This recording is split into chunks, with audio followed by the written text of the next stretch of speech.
Bom dia, graça e paz. Muito feliz, pastor, de estar aqui.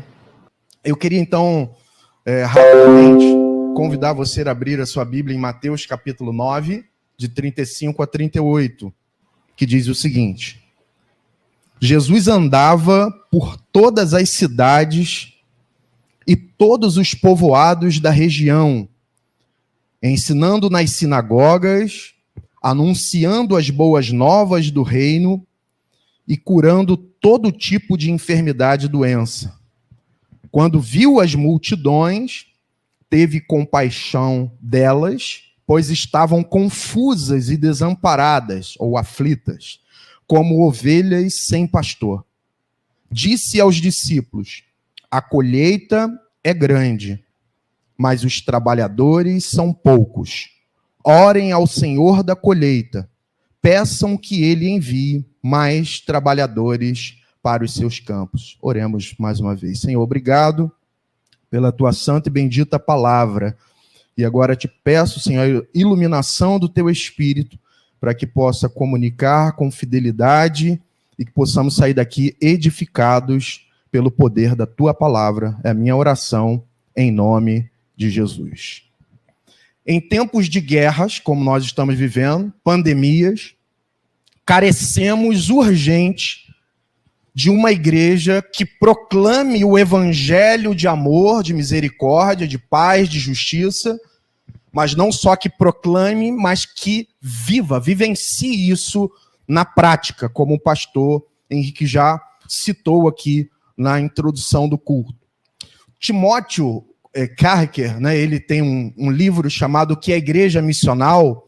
Ele faz um relato histórico muito impressionante dos 2 primeiros séculos da igreja cristã, onde ele destaca 2 epidemias que varreram o Império Romano. Aproximadamente quase 1/3 da população foram ali afetados, né, e com essas 2 epidemias que alguns historiadores sustentam que poderia ser ali a rubéola e a varíola, né, que varreram ali o Império Romano.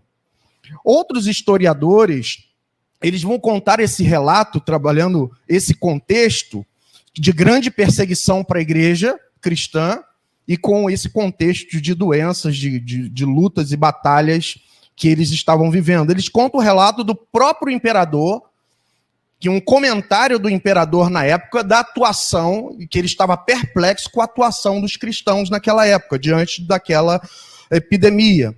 Em seus escritos, ele destacava a coragem e a compaixão daqueles cristãos. E só que, fazendo um parêntese, que o romano entendia compaixão e misericórdia como fraqueza, e o cristianismo entende compaixão e misericórdia como uma virtude.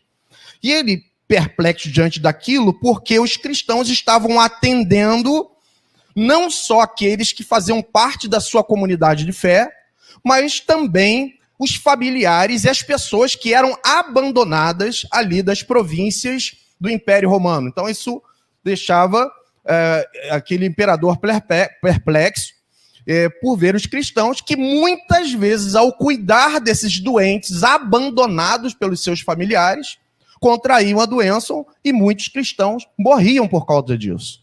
É claro que você pode estar pensando, eu não estou falando, se fosse fazer uma aplicação, de que a gente, na pandemia, tem que agir de qualquer jeito. Não é isso que eu quero dizer. Estou falando que o cristão, mesmo com todos os cuidados, ele é ativo, vivendo essa compaixão na prática. É nesse sentido.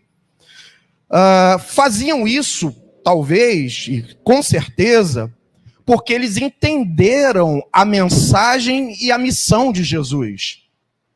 Uma compaixão que não é da percepção que a gente tem muitas vezes da nossa cultura ocidental, de algo que é só um sentimento, mas nós percebemos na cultura judaico-cristã que isso tem a ver com a prática, com a vivência, com o todo, de maneira completa, de um amor que vai além das palavras, mas uma compaixão que transmite o amor por palavras e por obras.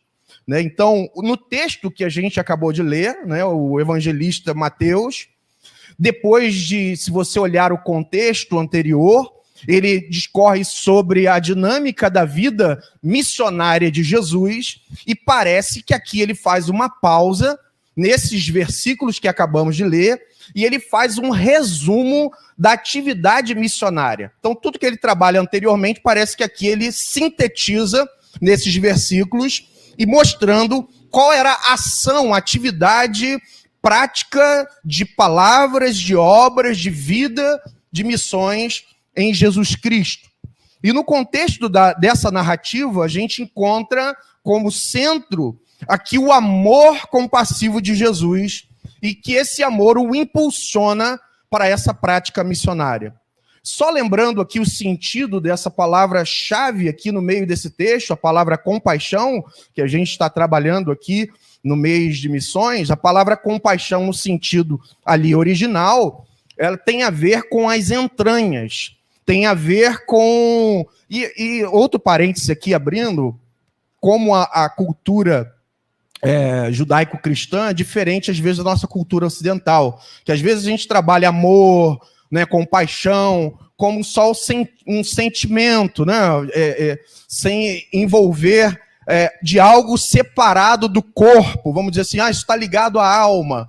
Mas veja que na cultura judaico-cristã, eles sempre atribuem esses sentimentos, né, vamos dizer assim, a uma parte do corpo humano.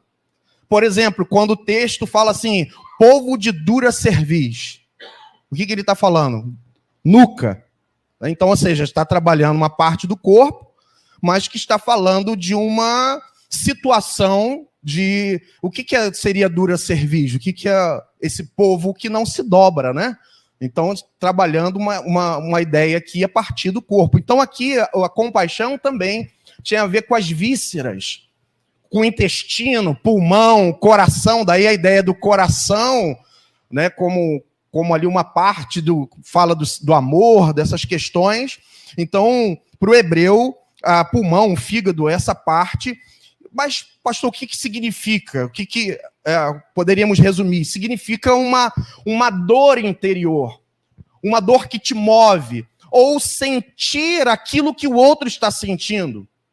Se compadecer do outro, então, nesse sentido, é você olhar o que ele está sentindo e sentir essa dor interna, interior, e isso mover você para aliviar o sofrimento. Não é só, eu estou sentindo um amor, eu estou sentindo uma... Não, como o pastor aqui disse, é viver essa compaixão. Você sente essa dor, a dor do outro, para aliviar o sofrimento desse outro. Por isso, onde Jesus passava, ele deixava um rastro de transformação, mostrando, portanto, que o seu reino ele é abrangente. Ele não se restringe apenas o que a gente chama do aspecto, entre aspas, espiritual. Mas Jesus ele tem uma preocupação com o homem em todas as suas dimensões, sejam elas políticas, econômicas, sociais. Uma compaixão, portanto, de Jesus, prática, ampla, abrangente, universal. E aí eu fico com uma frase para a gente já entrar aqui nos principais pontos dessa mensagem. John Stott ele vai afirmar o seguinte, diante do que eu narrei aqui sobre a atividade de Jesus. John Stott ele vai dizer que Jesus fez de sua missão um modelo para nós. Então, se aqui destaca um resumo missionário da atividade missionária de Jesus, esse deve ser o modelo para a missão da igreja, para a nossa missão. Então, dessa forma, a partir então, desse trecho, a partir dessa compaixão prática, né, de Jesus, nós vamos aqui constatar, nesse texto, a partir desse texto, que a igreja ela também é chamada para viver a compaixão no mundo. Mas como a igreja pode viver essa compaixão? Então vamos ver nesse texto 3 formas como Jesus se compadeceu dos povos e que, portanto, são formas de como a igreja deve viver no mundo. Então vamos lá. A primeira forma como a igreja deve viver no mundo é através da compaixão por todos os povos. a universalidade do evangelho. Veja comigo, acompanhe comigo no versículo 35, que diz que Jesus andava por todas as cidades e todos os povoados da região. Jesus passava por todas as cidades e povoados, e aí depois a gente vai ver pregando o evangelho do reino, né, e ali agindo, né, dentro do contexto missionário. Então Jesus mostra que a sua missão, não há limites para a missão. Todos os lugares, embora Jesus estava como homem limitado à geografia, né, mas todos os lugares possíveis, ou vilarejos, ou cidades, estava dentro do alvo missionário de alcance de Jesus. Então, todos ali, sem exceção, são alvos da manifestação da glória, da graça de Deus, do reino de Deus. Cidades e povoados. E ele deixa claro, portanto, então, essa universalidade do evangelho. O evangelho é para todos os povos, todas as etnias. Por isso que nossa missão, ela deve ser, como ele mesmo disse lá em Atos 1:8, simultaneamente uma preocupação, uma ação, não só na nossa Jerusalém local, mas também, por isso que ele usa tanto como, simultaneamente, uma preocupação por Jerusalém, mas também até os confins da terra, por todos os povos. E para trazer aqui, contextualizando, uma realidade, talvez você já ouviu isso, em 2017, um historiador ele afirma que mais de 2 bilhões de pessoas, ou seja, aproximadamente 29% no mundo, tem pouco ou nenhum acesso ao Evangelho de Cristo. Ele classificou de maneira didática e de maneira mais técnica em 2 grupos, né, PNA e PNE.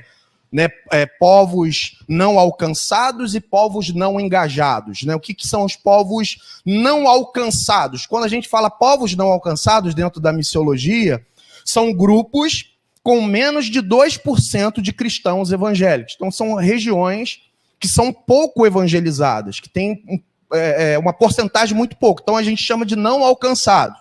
O que seriam, então, os não engajados? Os não engajados é onde não tem acesso algum ao evangelho, não temos nenhuma porcentagem, não há presença de nenhum trabalho evangelístico, não há nenhum trabalho, nenhuma igreja naquela localidade, acesso ao evangelho. E esse historiador, ele vai dizer que considera muito trágico o fato de apenas 3% dos missionários estarem servindo a esse grupo, dos PNE, de grupos não engajados, ou não alcançados, esses 29%. E entre esses povos, eu estava indagando sobre o que a gente hoje, na missiologia mais atual, a década de 90, a gente trabalhou mais aquela janela 10-40, né? E hoje a gente trabalha a questão da janela verde. Né? A janela verde a gente trabalhou muito com os alunos no seminário, que a gente tem lá, todo ano a gente tem um tema missionário que a gente faz pesquisa. E a janela verde é muito interessante, a gente conseguiu trazer esse idealizador aqui no Brasil para falar para a gente lá, e mais de 2.200 povos tribais que vivem isolados nas florestas tropicais, inclusive no Brasil nós temos aí povos não engajados, né? Eles estão nessa categoria dos menos alcançados do planeta, né? E a gente poderia falar da igreja perseguida e tantos outros, mas eu destaco aqui essa janela verde. E o desafio Brasil, como eu disse, dos segmentos pouco evangelizados, como os sertanejos, que têm porcentagens pequenas, né, de alcance, cidades inteiras que você roda, e eu já fiz essas viagens de constatar, e você roda e você não vê uma igreja evangélica. Então, alguns missiólogos, historiadores, antropólogos, eles sustentam que no Brasil há mais de 120 povos não engajados, grupos sem nenhum... É isso que assusta a gente. Grupos sem nenhum acesso ao evangelho de Jesus no Brasil. Aí você fala, como isso, pastor? A gente tem muito da floresta amazônica de tribos indígenas que não foram ainda sequer ali catalogadas, gente. A gente tem muita coisa. Então, há muito campo aí de trabalho dentro dessa faixa que é chamada Janela Verde, de povos tribais das florestas tropicais do mundo, e Brasil também tem essa questão.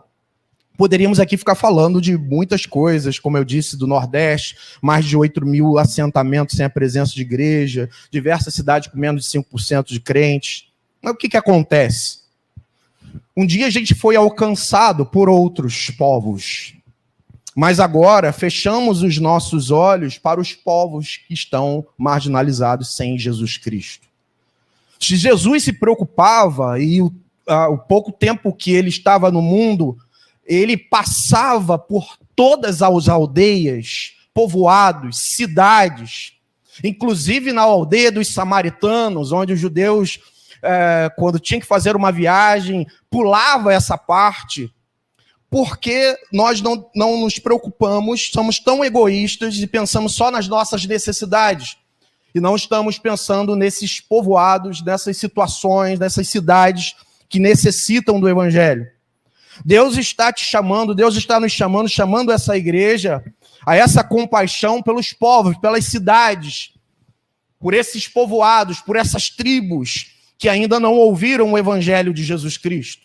Você é chamado a se compadecer pelos povos.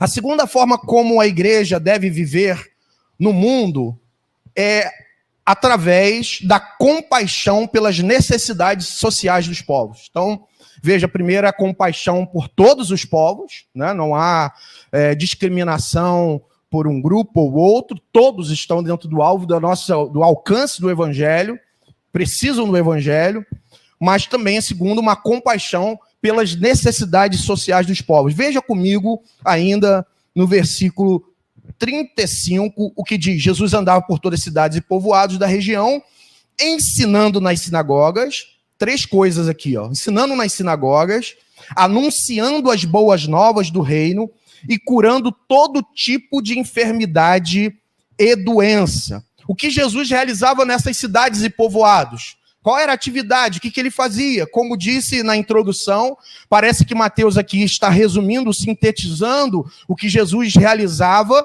Aqui vemos o que Jesus fazia.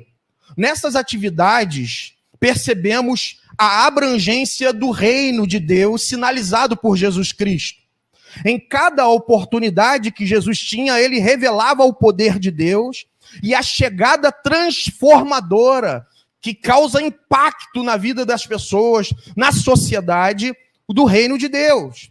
Isto é, Jesus se move com uma compaixão, uma íntima compaixão, não só para as demandas, a realidade que a gente chama de espiritual, mas o pecado estrutural dentro da sociedade, da religiosidade que estava vivendo. E que atividades são essas que revelam essa compaixão pela realidade social, pelas demandas sociais? Então, primeiro, como a gente viu aqui, a primeira atividade é a atividade da educação do reino. Ele ensinava nas sinagogas. Jesus era um mestre por excelência, e sabemos que na sinagoga era um lugar religioso, mas além de um lugar religioso, era também um lugar didático, era um lugar possivelmente de alfabetização, onde as crianças eram instruídas. Era um lugar, porém, mais religioso. Porém, Jesus não se... embora o texto aqui está falando apenas da sinagoga, mas Jesus, o seu ensino, o ensino do reino, não ficava restrito à questão religiosa da sinagoga. Mas a educação de Jesus era uma educação pública. E isso é muito importante destacar, irmãos, porque não era qualquer um que tinha acesso a um mestre e ouvir das coisas maravilhosas que esse mestre falava, que o mestre era Jesus.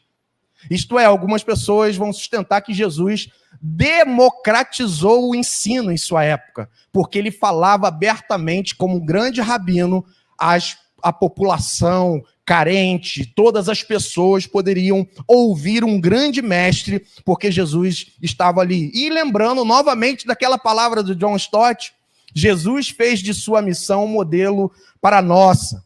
E aí eu lembro de algumas coisas, me permita assim, contar um pouco da minha experiência, Porque às vezes, irmãos, a gente faz classificações de missionário, né? Eu fui missionário aqui na Praia da Luz.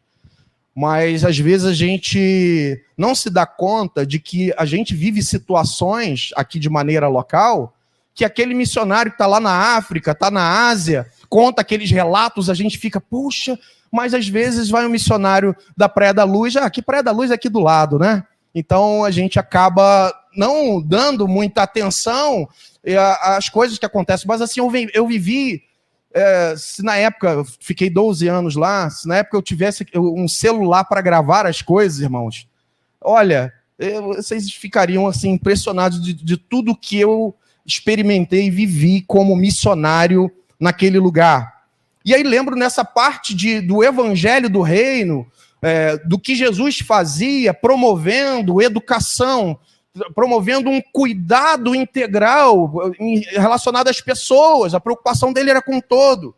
E ali chegar na Praia da Luz, onde muitas pessoas têm essa dificuldade da educação, e a gente trabalhou muito com a alfabetização de adultos, dezenas e dezenas de adultos que foram alfabetizados, e lembro com muita alegria, num dia, de uma irmã em lágrimas, lendo a Bíblia na igreja, em lágrimas, e falando, pastor, olha aqui, eu estou lendo. E por qual a importância disso? Porque essas pessoas, vamos trazer para o contexto social, que não sabe ler e escrever, ela fica refém de outras pessoas. Como, por exemplo, eu já tive que ajudar algumas pessoas da comunidade que eram enganadas, negócio de empréstimo aqui e tal, e as pessoas eram enganadas e levavam seu dinheiro, né, suas economias e tantas coisas, tantos golpes que essas pessoas, simplesmente porque não sabe ler, escrever, não sabe assinar. Centenas, irmãos, coisa linda, linda, linda, linda, centenas de crianças e adolescentes que foram abençoados por reforço escolar. Gente, que coisa maravilhosa foi esse projeto de uma irmã pedagoga que, de lá da comunidade, e esse trabalho me encantava de ver. Por que o reforço escolar? Porque a gente sabe que as crianças de uma comunidade ela tem um péssimo aproveitamento na escola. Só que a gente não sabe os fatores. Quais são os fatores? Primeiro, eu vou contar de experiência, tá? Não é a estatística, é de vivência. Alimentação. Como assim, pastor? Eu lembro que a gente tinha um projeto lá de escolinha de futebol, que é outro que me encantava também, trabalhar com as crianças. E eu lembro que todo mundo me abandonou lá na escolinha de futebol, professor, fiquei sozinho. Falei assim, eu vou tocar esse projeto, eu gosto de futebol, né? E vou lá e com as crianças, dá um trabalho, e faz lanche, e aquela coisa toda, e envolvia aquela criança, mas eu amava aquilo ali, dava muito trabalho. Mas eu chegava cedo, né? O treino era à tarde, e aí começava a vivenciar ali com aqueles adolescentes, né? E almoçava, e via que uma criança, ela era filha até de uma pessoa da igreja. Ela começou a almoçar aqui comigo, ela almoçava. E o que eu descobri? Ela tinha um péssimo aproveitamento na escola, mas ela saía de casa. Aí eu conversando com ela, ela saía de casa às 11 horas, não dava para almoçar, né? Não tinha almoço, os pais trabalhando, e ela saía às 11 horas, tomava café de manhã, não sei o que ela tomava no café da manhã, e ela só chegava depois das 18 horas sem comer. Como uma criança vai aprender com a barriga vazia e vai ter problema de aproveitamento escolar. Então, e aí começamos a também trabalhar o almoço, vamos dar almoço. Falei assim, você não vai sair da escola, você vai almoçar aqui comigo todos os dias, e porque eu estiver aqui, você vai almoçar. Então, coisas simples. Por exemplo, a paralisação das aulas por conta de operação policial, né? O que mais? A falta do próprio incentivo dos pais, a estrada horrorosa. Muitas vezes tive que pegar barco Aí eu filmei uma vez isso, né? Pegar barco na Praia das Pedrinhas, falei assim, isso é missionário, ó, que coisa boa. Maria de Guanabara de barco a remo, indo ali da Praia das Pedrinhas, indo para a Praia da Luz, porque não tinha acesso na estrada, ficamos 15 dias sem ônibus, sem nenhum acesso. Sem contar que teve a primeira vez quando eu fui, não sabia que o ônibus estava parando, Ele parou numa localidade, eu tive que arregaçar a calça, tirar o sapato e andar por dentro da lama daquelas poças gigantescas e vamos que vamos, e vamos pregando o evangelho no caminho e vamos fazendo a obra de Deus. Então, tantas coisas, estrada, o transporte em péssimas condições, por conta da estrada, você vê, a menina sai 5 horas, mas chega quase 7 horas da noite. E de talvez 5 quilômetros de distância do colégio para casa, mas leva 2 horas para chegar. Então, assim, uma série de problemas, de condições, professores que, por conta de uma situação difícil, banalizam a educação. Já que eles estão enganando que estão estudando, eu também vou enganar aqui que estou dando aula, e assim as crianças e elas têm essa dificuldade. Então, foi um projeto maravilhoso que aumentou muito ali o índice ali de aproveitamento dessas crianças, além da atuação da igreja dentro da própria escola. Esse é outro projeto excepcional que a gente realizou por pouco tempo. Eu queria muito ter... A gente ia para dentro da escola estadual, não é para pregar o evangelho, porque não fazer isso não pode, né? Mas a gente dava palestras gratuitas e as pessoas ficavam espantadas. O diretor falou assim, como assim, gratuito? Todo mundo vem aqui quer arrumar dinheiro do governo. Palestras de temas transversais, que é uma carência muito grande. Os professores já não querem dar aula da matéria dela, vai dar temas transversais, como drogas, aquelas coisas, profissão, vocação, né? E a gente ia lá, mas inevitavelmente, por você fazer um trabalho de excelência, de compaixão, se compadecendo pela realidade daquelas pessoas, inevitavelmente descobriam, tem alguma coisa diferente com esses homens, com essas pessoas, são crentes. E acabava havendo uma aproximação, famílias, e a gente tinha um ponto de pregação, uma outra localidade, e muitas pessoas foram salvas, abençoadas, e não ficaram na igreja de Praia da Luz. Mas eu sempre digo o seguinte, você olha as estatísticas, quantos convertidos, mas eu falo, o reino de Deus ganhou.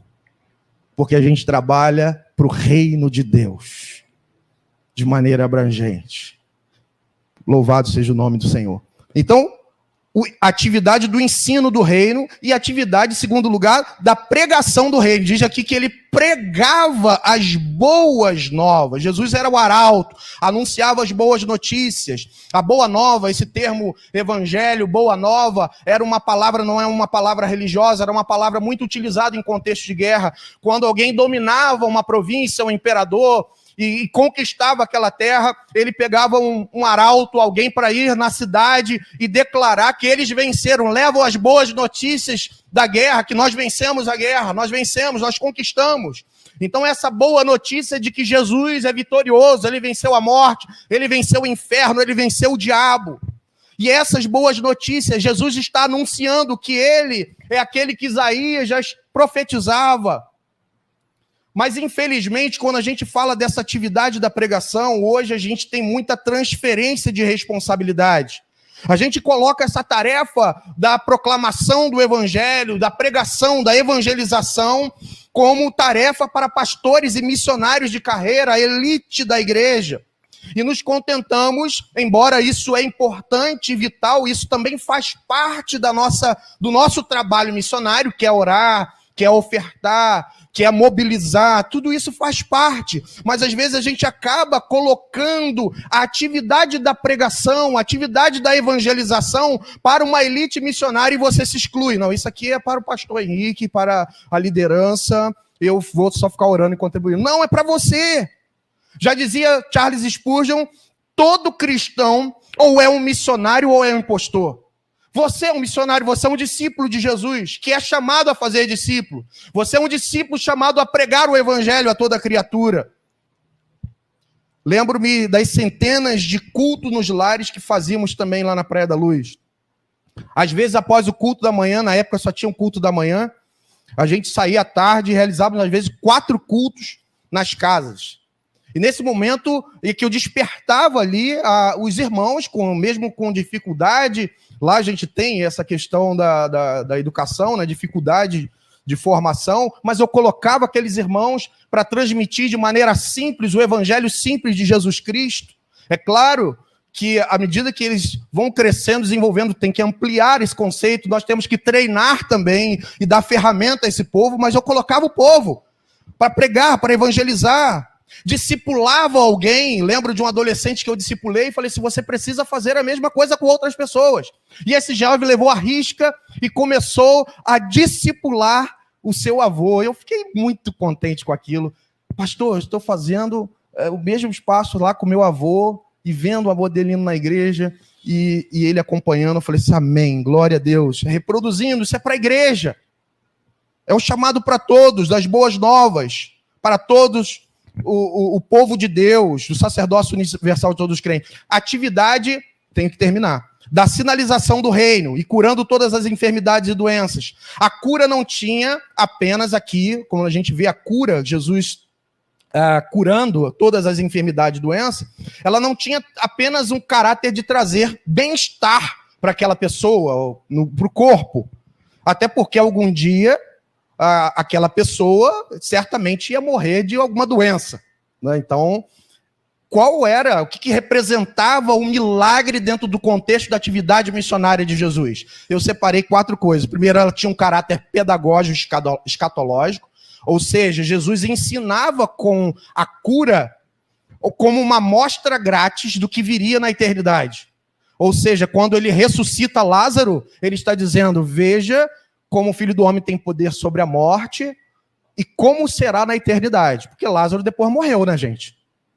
Então, tem um caráter pedagógico, escatológico, de apontar para a realidade do reino, que quando Jesus voltar, não haverá mais morte, não haverá mais choro, não haverá mais dor. Então, receba um pouquinho do reino que já chegou, mas que virá em plenitude no futuro, e aí toda lágrima será cessada, morte, não haverá mais morte. Então, Jesus ensina também, não só tem um caráter profético social, o milagre, porque uma pessoa ele tinha um defeito físico, uma enfermidade, ela era excluída da sociedade, porque a sociedade da época via a doença, a enfermidade, o defeito físico como uma maldição de Deus. Lembra dos discípulos em João 9?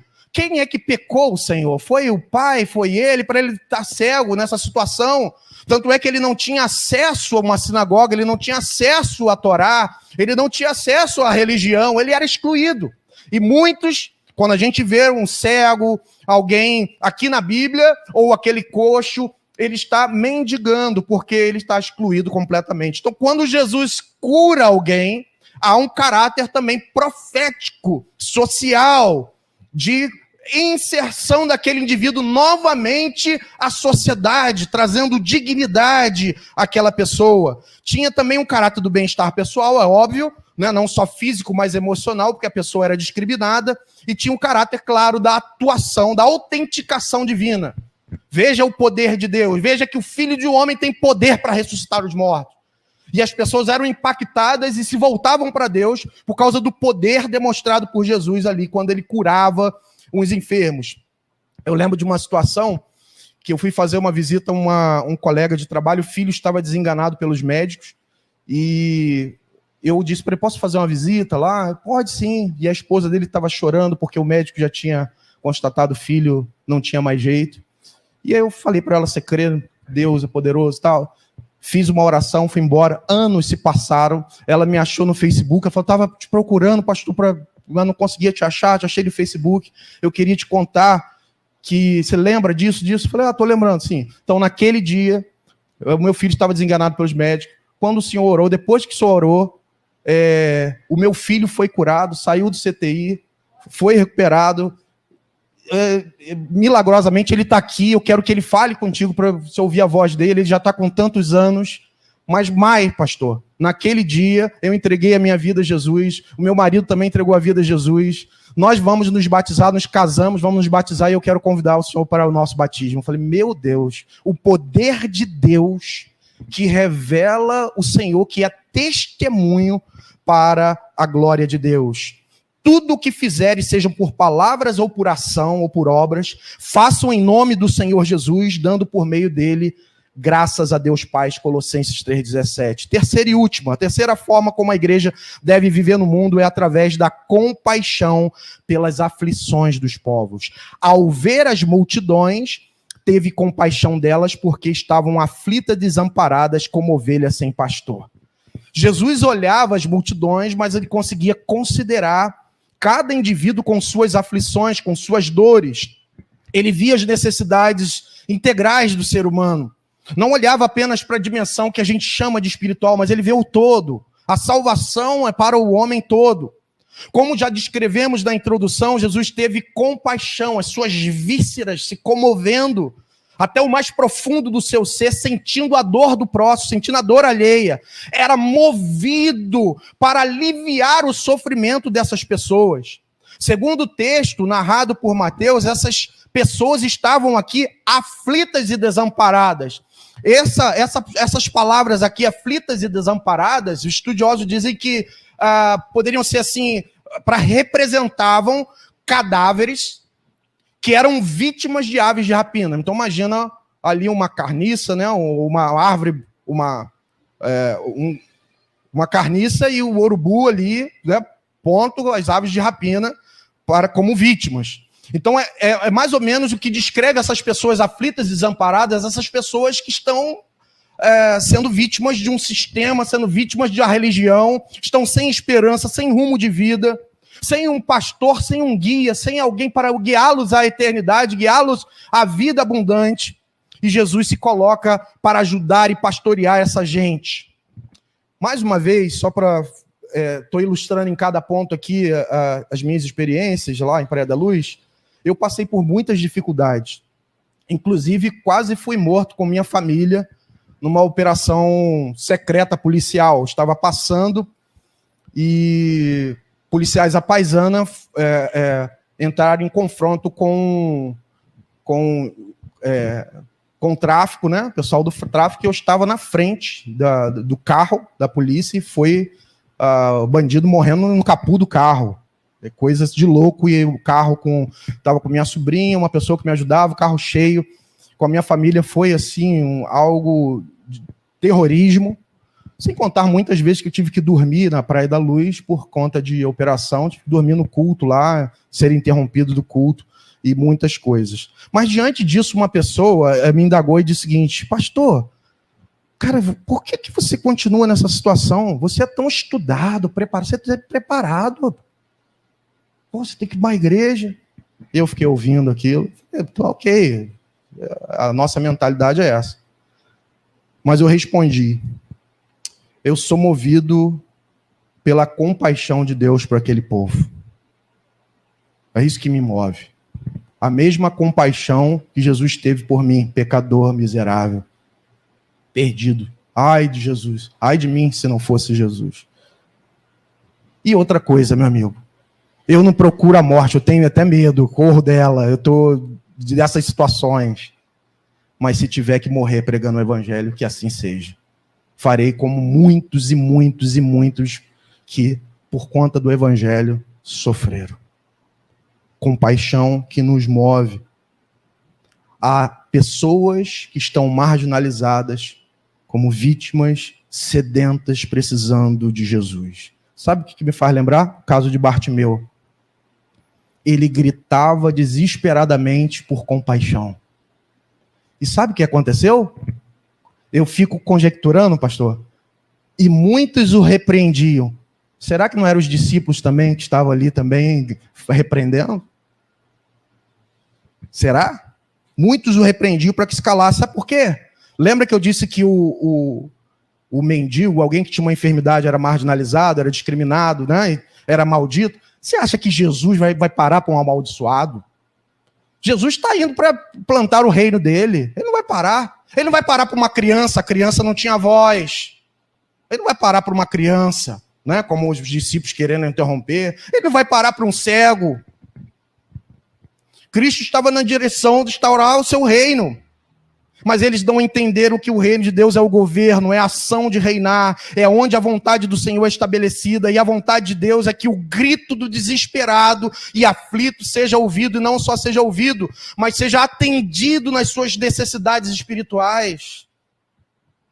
Pergunta que não quer calar: será que não estamos como os discípulos, indiferentes aos gritos dos milhares ou bilhões de pessoas necessitadas da palavra de Deus no mundo, como eu disse, mais de 2 bilhões aí nesse grupo, 29% do mundo, que estão gritando pela compaixão de Deus. E nós, como igreja, temos essa resposta. Portanto, deixe que os gritos desses necessitados venham como uma lança afiada no seu interior, e que você sinta essa dor do desespero de pessoas que estão caminhando a passos largos para o inferno, e que você se mova em direção a essa gente, a essa pessoa. Concluo com os versículos finais, 37 e 38.